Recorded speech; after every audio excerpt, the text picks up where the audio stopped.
Welcome to Tony Unleashed, the podcast where we unleash the truth about all things pets. Our research and anecdotal evidence matched with pet expert interviews will help you help your pet thrive. We are here to answer questions, divulge information, and spread awareness about what's really going on in the world of pets. I am your co-host, Emily Taylor, pet nutrition enthusiast. And I'm Tony Shalasky, owner of Healthy Pet Products with 3 locations in the Pittsburgh, Pennsylvania area, and recently expanded to Port Charlotte, Florida. Welcome to the show. Hey, welcome back, everybody, to all of our paw-loving friends. And this is another episode of Tony Unleashed, the podcast. And today we are very excited because we are recording from one of the most amazing places on the planet. Emily, I think I can speak for you as well. But we are at Best Friends Animal Sanctuary in Kanab, Utah. We've been here for a couple of days volunteering, learning, and appreciating their mission. For those of you who don't know about Best Friends, I was fortunately introduced to Best Friends by Nature's Variety Pet Food. They partnered with this nonprofit organization in southern Utah back in 2016, and they committed for 2 years to feed all of the pets, dogs and cats, in the sanctuary. And to kind of, advertise it, for lack of a better word, they had a contest to give away a all-expense paid trip to the sanctuary for 2.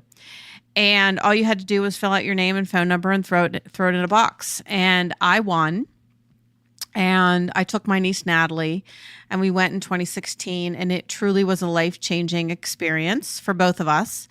This sanctuary in Utah, which has grown, they have locations across the country now as well, which we'll get into later. But there is a sanctuary in Kanab, Utah that is about 3,000 acres, literally located in Angel Canyon, which, is not ironic in my opinion, but they have all types of rescue animals here except for exotics.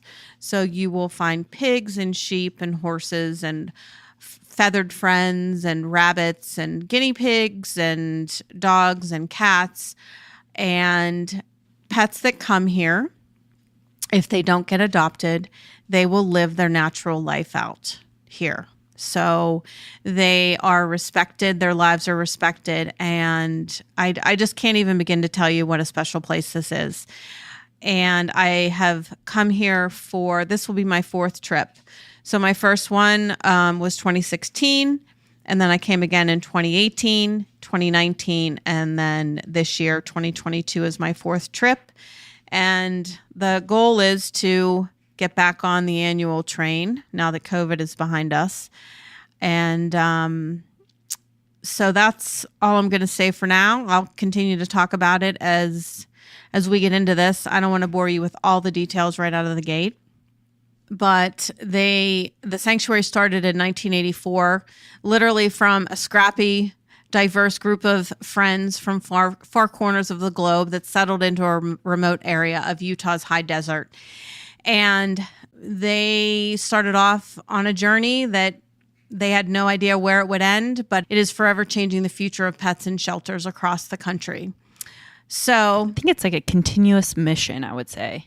Oh, absolutely. To just save as many lives as possible from euthanasia. And they've set a goal by 2025 for the U.S. to be all no-kill shelters. Mm-hmm. Yeah, and the percentage of U.S. shelters that are no-kill have doubled in the past 6 years, from 24% in 2016 to 52% in 2021. This accounts for more than 37% of all the counties with sheltering services. So that's pretty significant. Huge improvement. I mean, considering the millions, I think they said like 182 million domesticated animals in this, cats and dogs in America. So their mission is truly affecting lives across the country. It really is. Yeah, this place is really pretty powerful. I've definitely cried a couple times, laughed way more, and sat there in awe while looking at this place. It's really unlike anything you've ever experienced.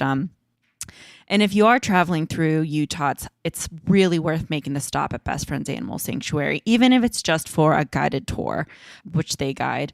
What we are doing here, and I'll go back and say something real quick. For someone who does a lot of rescue work on my, that I do, it's still really inspiring and motivating to come to a place like this. So even if you have a ton of rescue dogs at your house, or if you volunteer at your local shelter, it's still really worth stopping here and seeing what they do, because it's really unlike anything I've ever seen.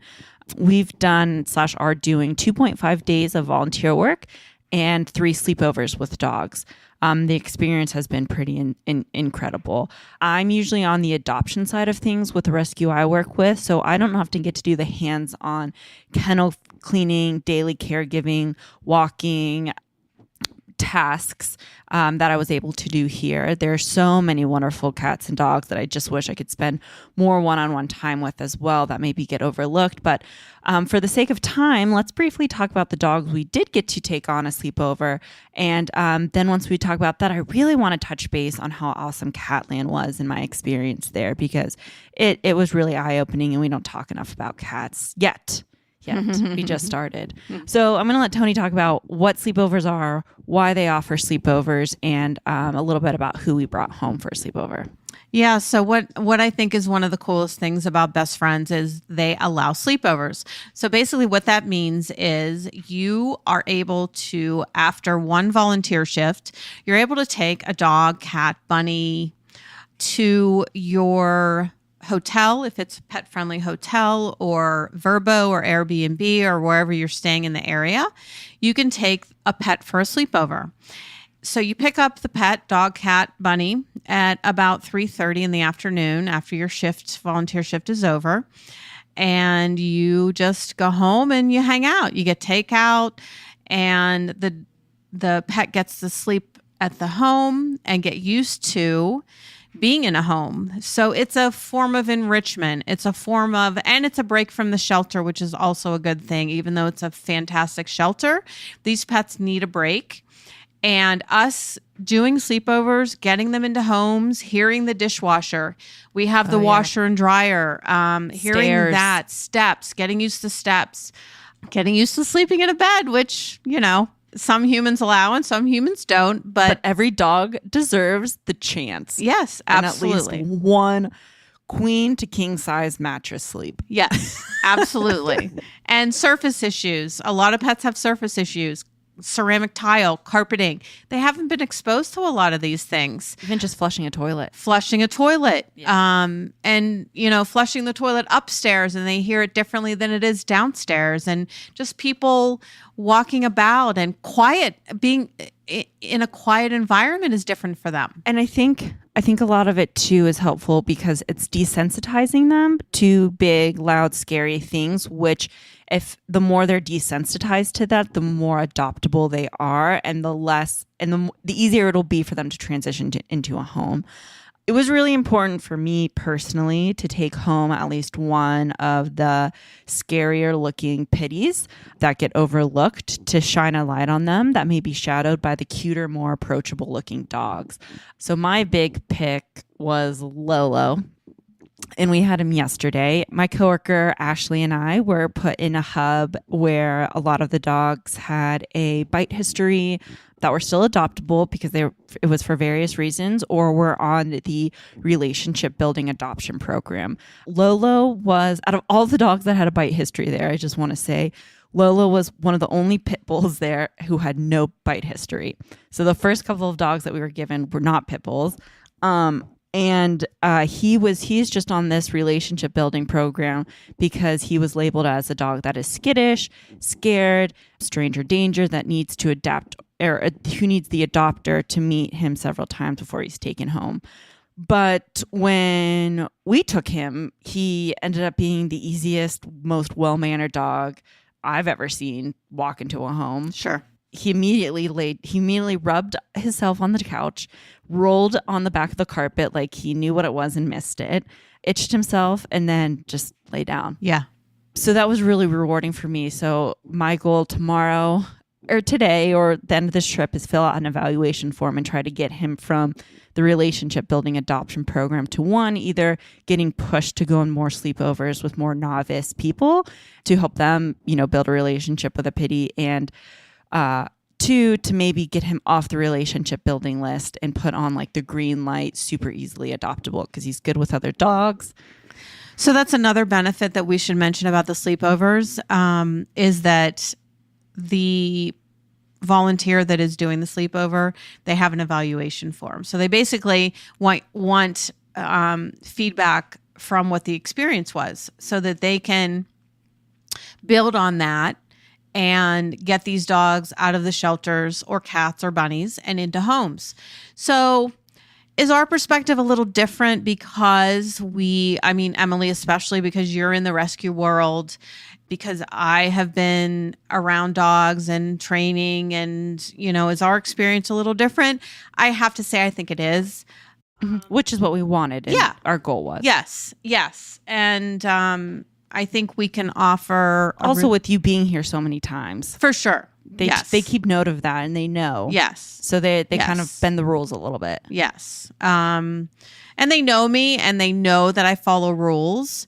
And speaking of rules, so when I first came, the first year I came here in 2016, when we were adopters that took sleepovers, we were allowed to go to pet-friendly restaurants and be on the patio. And one, I have to say it, stupid human. I have to say it. One stupid human fucked it up for everybody. Fucked it up for the pets. Yeah. Fucked it up for the pets. Which is a reoccurring theme in the rescue world. I mean, there's a reason why they have their rules. And someone took a dog out. Got drunk? Well, no, I don't think they got drunk. They were instructed not to take the dog anywhere because they knew the dog was reactive. And they did anyways. So that, they pulled that because they're like, well, people don't listen. People don't listen, and they think they know better. Seriously. They think they know better because everybody knows everything about dogs and cats and training, and right. So anyhow, but we're not allowed to do that anymore. So when you commit to doing a sleepover, like we picked up our dog at 3:15 today. We came straight to the house and we stay home. We've done this for the past 3 nights. We stay home the whole night. One of us runs out and gets takeout. We eat here, and we just chill out. So, but you are allowed. We took Lolo to the sand dunes for sure. You're allowed to go hiking. You're allowed to go on walks. But really, that's about it. And what else? What else would you want to do with a dog who's just been broken free from a shelter and overstimulated? Right. You got to keep it slow and easy, and that's where you're going to learn the most about them too. Yeah. So, do you want to talk about Weezer? So Weezer was our first sleepover dog, and she came out of the area called the Clubhouse, where I've been volunteering for the past 2 days. I've been primarily there with caregiver Claudine, who happens to be from Cleveland, neighboring to Pittsburgh. She has such an Ohio accent. She really does. As soon as she told me, she's like, and I was like, oh my God, I can totally hear it now. I felt a little bit at home. Yes. So we totally hit it off, although the football subject came up, and we did butt chests for a little bit there, but it was fun. But she was super cool. And Weezer is what we think is a lab mastiff mix. Very mastiff. Very mastiff. Just short. Even drooling. Yeah. Super sweet dog. So this is what's so funny is we thought with her demeanor in the shelter, we thought she'd walk into the house and just fucking chill. Yeah. Because she's so sweet. Yeah. Because she loves everyone. Loves everyone. She's happy to be with you. But she was nervous. She had we were her first sleepover. I don't know if we said that. Yeah, we didn't. So it made us kind of believe that she had lived her life outdoors for a while because she was doing the nervous pacing, kind of trying to be on our laps the whole time. She did hump a little bit. She just couldn't. It took her a really long time to be able to just sit down and settle down. Yeah. She had a really bad diarrhea originally too, which usually is stemmed in these situations from a lot of stress and anxiety because the next morning it had already started to firm up. Yeah, and it's just like so sad in those situations. Like she's clearly not used to being in a house inside. She was so sweet though. She just, as soon as one person stopped petting her, she'd go to the next person to get pet, and then the next person to get pet. She gets so excited when someone comes down, and super gentle. Very gentle. Very gentle. Just, by the end of it, she was really appreciative. You could tell. But she slept the whole night through in your bed, right? Yep. So we taught her how to sleep in a bed by lifting her up in one 80-ish pound mastiff. And, one of like something that I really, really appreciate just being like a rescue lover and I noticed that I'm aware of is she laid down and after about 30 minutes, there was just a big and just like ease. And then she was out. She was out for the rest of the night and just sprawled out. It was awesome.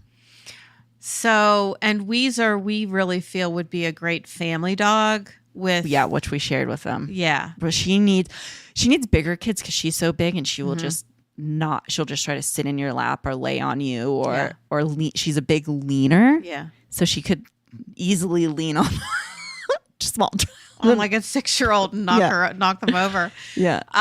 But I don't know. I thought family because she didn't, between the three of us, she didn't pick a favorite. So I think that would be great with kids. Yeah. So anyhow, so that's Weezer and that's Lolo. Yep. And then I'm allergic to cats, so we couldn't take any cats for sleepovers, but we are sponsoring. So these two, you guys volunteered. So you talk about the volunteer time in cat world. Yeah. Well, Lolo, Weezer, and then the dog we'll talk about that we have right now, Cottontail. We've all sponsored their adoptions, which means we've paid for their adoption fee as Tony Unleashed Healthy Pet Products. Yeah. So we didn't get to take a cat, which is fine because cats usually have horrible first days in new places anyways. But it was freaking awesome. Freaking awesome. It was exactly probably what you would expect in the sense of they had cats fucking everywhere. Cats everywhere. On the walls. On the walls, in the office. In holes. Yes. On desks. Everywhere. Their cat rooms are freaking awesome. They're like indoor outdoor with like the fencing so they can feel like they're outside, but they have wood. They build rafts in the ceilings so they can hide in the ceilings. They have wooden contraptions for them to climb and claw on. They have millions of cat beds, cat cubbies, cat everything. So there's some nervous cats that like, and they feed all of the nervous cats or the cats that get bullied maybe or the special needs cats separately. They always have 3 full bowls of Acana kibble, and then they do 2 wet feedings a day, canned food feedings a day. And I have never, like when I walked into Best Friends Animal Sanctuary, I figured I would connect the most with the dogs and I'd feel so loved and appreciated by the dogs. It was the opposite. These cats wanted nothing more than to just be held, to be loved, to be kissed, to be played with. And I have never felt so much more loved than when we were in those cat rooms. Like the second you sit down, they're fighting for a place in your lap. They're crawling on your shoulders. They're nuzzling in your face. I mean, if you're highly allergic, probably not a great call. But it was just awesome. And I went back and I told, because all the people who care for cats there are just like your type A cat lover. And it was just freaking awesome. Just the cats were awesome. It sucks cleaning the cat litter for sure. But how often are you cleaning cat litter for 30 class cats? Also, I did not actually clean the cat litter. I should say that. I should give all that credit to Ashley, my coworker. Yes, I heard you got a little distracted with some TikTok videoing and maybe some crying and some photo ops. Guys, she literally got in the car after volunteering at Cat World with a white shirt when it started off black. And I'm like, fuck, I'm going to start sneezing. My eyes are going to swell shut. And then she started telling me about this one cat. What was the one cat's name? Oh, I'm coming back for that cat. And I'm talking like my plan is she was crying, talking to me about it. Oh, I saw it. I'm gonna cry again talking about it because I just saw it there, and once I like figured out what it was, it made Ashley so uncomfortable because Ashley hates crying, and and it was just me and her in a room full of like 160 cats, and I'm just like literally bawling, and she's like, "Did you get the cat litter?" And I'm like, "How can I get the cat litter at a time like this, Ashley?" I was like, "Do you not see this cat? How do you expect me to clean the cat litter?"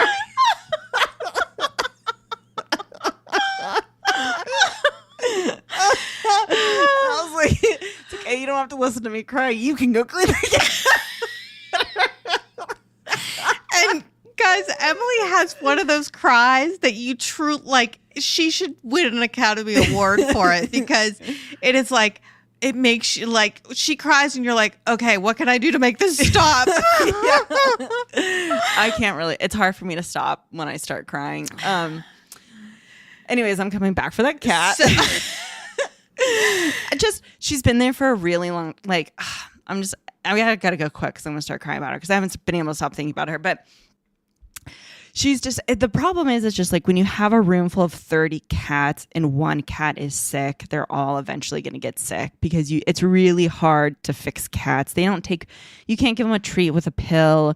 You can't, you know, it's just harder to treat cats. So a lot of them are sick, but not terribly sick. No, not terribly sick. As long as they're very well cared for. It's just the caretaker of the hub we were in, like he needed our help because his time was spent dosing, finding cats that were sick, dosing them, crating them, trying like getting vet techs to look at them, getting them prescribed, like tracking all their information. Like, and it's not easy to squirt, prednisone in a cat's mouth, especially when you half the time is spent trying to find the cat that you're trying to medicate. But this cat is just on a lot of blood pressure medication, has been there for a really long time. So she's really, really lethargic and skinny. So we fed her separately and she just you don't even have to pet her. She just wants to be held and loved. You guys really should check out Facebook, Instagram, and our TikTok page because Emily did take some really amazing videos that you can see what we're talking about. But we are sponsoring 3 cats as well. And those cats' names are Sashta. What is it, Ashley? Shasta. And she's a long-haired Siamese cat. She was pretty. She's really, that loved Ashley. She ended up being Ashley's little protector. And then we have Sharon, who is the smallest adult cat I have ever seen. We thought she was a kitten. We're like, ooh, fun, a kitten. And we picked her up and we were petting her and doing whatever. And she just melts in your arms and she's so cute. And the reason why she's so small is because she ended up having kittens at a really young age. And then we also sponsored, which is great for me because I'll probably come back and adopt her. I don't have to pay for the adoption fee, thanks, is Jody, the older cat who's been there for a really long time. But she sunbathes, she gets fed privately, she just watches and all the young ones romp around. Well, I think the takeaway here is that they live out their natural lives in the healthiest and happiest way they possibly can, where in a lot of shelters they would just be euthanized for lack of space and funds to support them. So to circle back about what an amazing place this is, because I won that trip in 2016, I was also very fortunate to have a personal tour from one of the original founders, and she was lovely. She picked us up in a personal vehicle, and she carted us all around the entire property and told us story after story after story, and we had lunch with her. So I just can't say enough. It truly is my favorite place on the planet. I have a very stressful job. I have a bit of a workaholic type personality and just continue to grow my business and add new businesses. And coming here and walking dogs, loving dogs, cleaning kennels, being told, literally, I enjoy being told what to do. I know for my staff and my team back in Pittsburgh, that is very difficult for them to comprehend. But I put out fires all day long. I solve problems all day long and make decisions. And for me to come here and not to have to do that and be present in the moment does so much for me, which maybe sounds selfish, but I absolutely get so much from this place. And I truly, truly believe that it is a magical, special place on earth. And I encourage everyone to add it to your bucket list. And even if you can't make it out, please check out our pages, all of our social media pages, and help us to support them. And if you adopt a dog from Best Friends, dog or cat or rabbit, anything, and you live within driving distance to one of our stores, Yep. we will give you one of our stores, Healthy Pet Products. We will give you your first bag of pet food, even if it's a pig. We'll figure it out. We'll give it to you. Well, I actually can get feed. I can get Perfect. Yeah. They have a couple pigs for adoption, but we also need to talk about Cottontail. Oh, we have to talk about Cottontail. But yes, that goes for any Healthy Pet Product store in Florida or Pittsburgh. So reach out to us if you decide to adopt by, even if it's not one of our pets we've sponsored, let's just give it to the end of September. Yeah. Because you do not have to be in Utah to adopt. Yeah. Or any of their satellite locations to adopt a dog from Pittsburgh or Florida. Yeah, my dog, DeSoto, is actually adopted from Best Friends in 2016, and they flew him from Utah to Pittsburgh. So, but he's another story.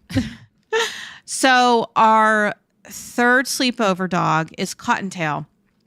And my new Ohio friend, Claudine, that I worked with, the caregiver in the area called the Clubhouse, she really wanted us to take Cottontail because this is her first sleepover as well. And she's also very skittish about the car and some different things. So she thought because we are a little bit more savvy with dogs, that it would be a good thing for her to be with us. And right now, guys, she is completely crashed out on the couch. That makes me, I love that for her, but it also just makes me so sad because I had a RSU has a foster dog who was in a hoarding situation, and he literally slept for the first 5 days just due to finally feeling safe, finally feeling desensitized and not stressed out from the overstimulation that is any shelter. Even though, at Best Friends, the dogs' backyards are bigger than my backyard. Oh, every single dog gets a run that is, a very large backyard for them to do a full length run around. Some of them are even Cottontail's paired up with another dog, but still it's stressful. It's stressful. It's a kennel situation. It's all routine and everything. And so just when I look at her sleeping on the couch, I'm like, wow, we've made her feel safe, which is one, awesome. But it's she has got to be so tired from being on edge for a significant period of time. Sure. And Cottontail is in a run with two other dogs, so she's dog friendly. She's with Holy Roller and Luca. Luca's a tripod. Oh, the black and white one? Uh-huh. He's cute. Yeah. Yeah. So Cottontail does well with other dogs, and she seems super chill. I think and she's not a pity mix. She is. She has to be Great Danish. Did you think my description was good? Shepherd? I thought she was going to have longer hair. I thought she was going to have thinner, longer hair. Yeah. She's like a caramel color or butterscotch color with caramel colored eyes. Has a little bit of a longer snout. Mm-hmm. She's tall. Super tall. Super tall. She has a longer, torso. And face, though. Yes. So shepherds' faces are long and narrow, And hers is like a little bit sturdier. It's not like pitty at all, but it's a little bit like square, like a Great Dane. Yeah, you're right. I think you're right. With shepherd, with like really short ears. And shorter hair. It's like that thick short hair. Thick short hair. Yes. Yeah. It's not like a pitty's hair is like really thin and close to the body, where hers, it would be thicker, farther away from the body. So any of these pets we're talking about, if they sound interesting to you, you can go to bestfriends.org and go to the adopt page and look up their names. So Weezer is Weezer. And she's the Mastiff. She has a little brindle to her too. And Lolo, Lolo. Right. He has a long face too. Longer. He's a pit bull. Okay. With some long flappy jowls. And Cottontail, just like Peter Cottontail. Yeah. And then the cat's names. Shasta. She's a Siamese, a long-haired Siamese. Sharon. She's a domestic short hair, very tiny. Sharon. S-H-A, yep.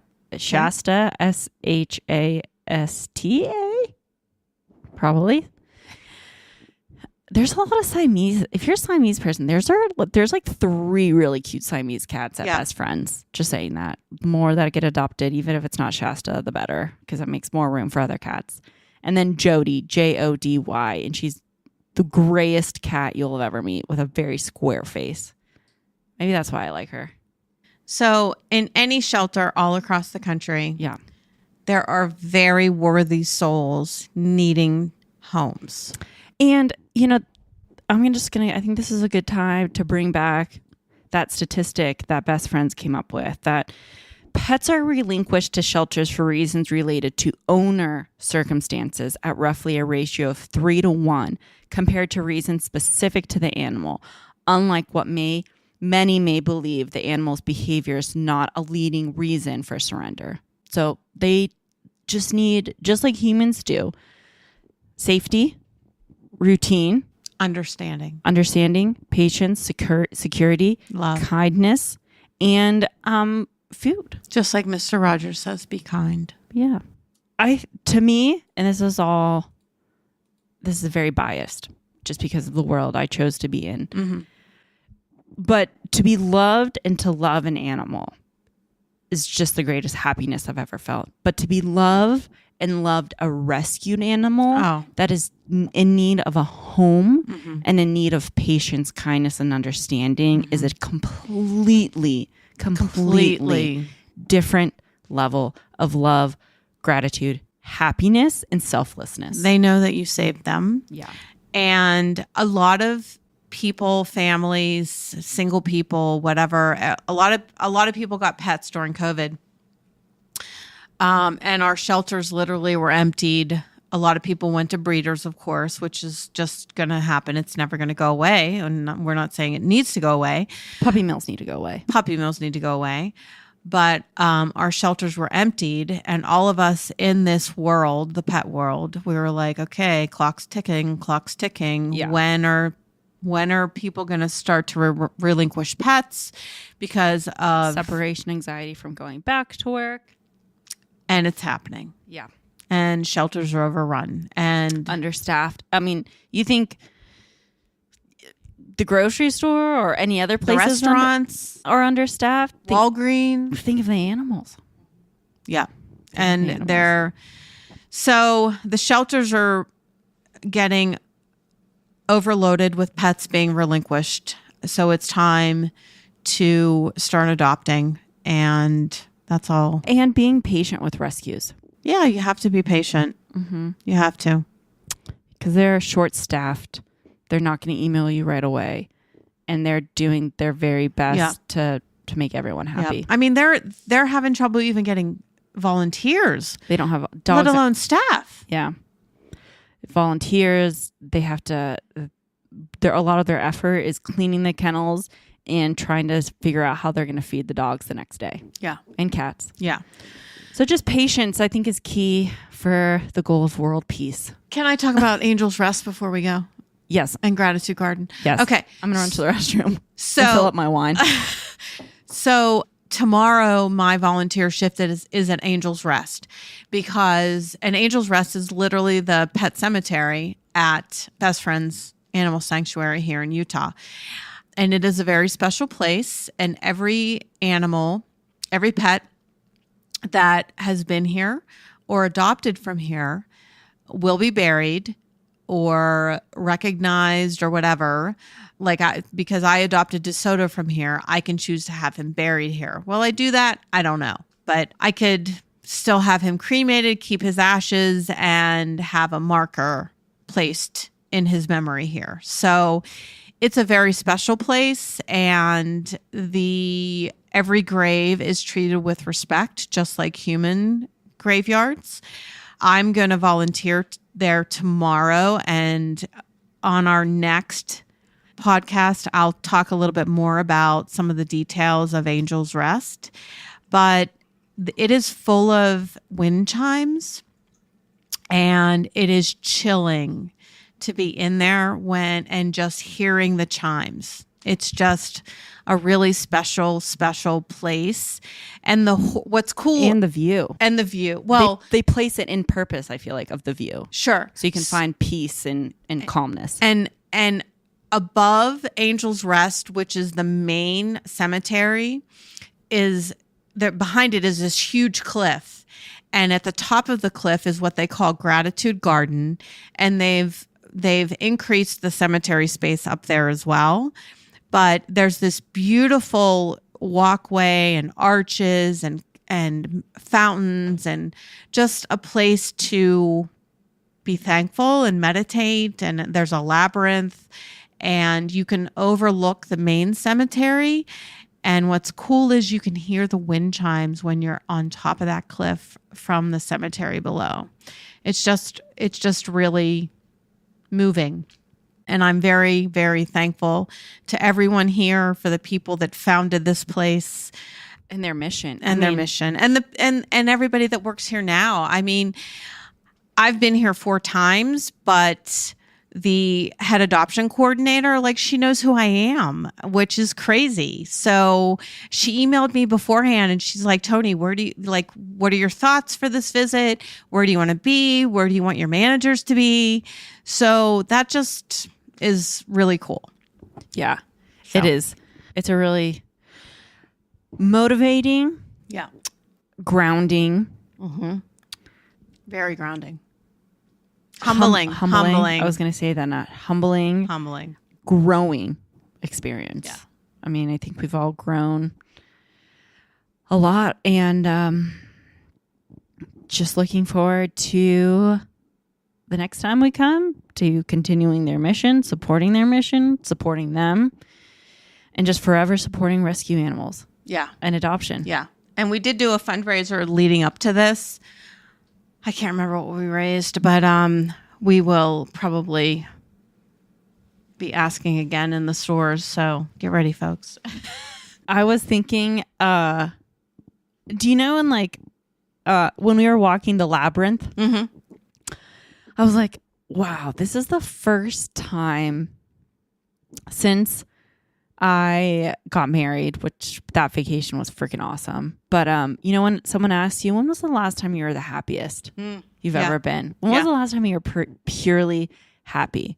And I was walking that trail, and I was like, wow, I actually have a really honest, awesome answer to that question next time I'm asked that, because it's working at a shelter. Yeah. And the funny thing is, one of the posts I did on Facebook and Instagram, a selfie of me and Holy Roller, one of my best friends' comment was, "You look so happy." Yeah. Yeah. They do. It does. They do something to you. Yeah, they do. And I just wish, one, I could convince everyone to adopt or rescue an animal, but 2, I wish everyone could experience the humbling environment and lesson from these rescue animals, whether it's at Best Friends or your local shelter, or just seeing a homeless animal on the street, because it's life-changing. Yep. Life-changing. So thanks for listening. And we Yes. hope you really enjoyed this episode. And we hope we've inspired you to volunteer, donate, check out Best Friends, check out your local shelter, reach out, help. And hopefully we've also encouraged you to always reach out to us on Tony Unleashed if you need help. Yeah. If you need help with the dog or cat you just rescued, if you need help finding resources, if you need help, you know you only have this much to offer, you want to just reach out to us for anything, really. Yeah, we're here more for health questions. We can guide you in the right direction as far as any training issues and behavior issues, health issues, yeah. vet issues, engagement, toys, all of that. Yep. Yeah.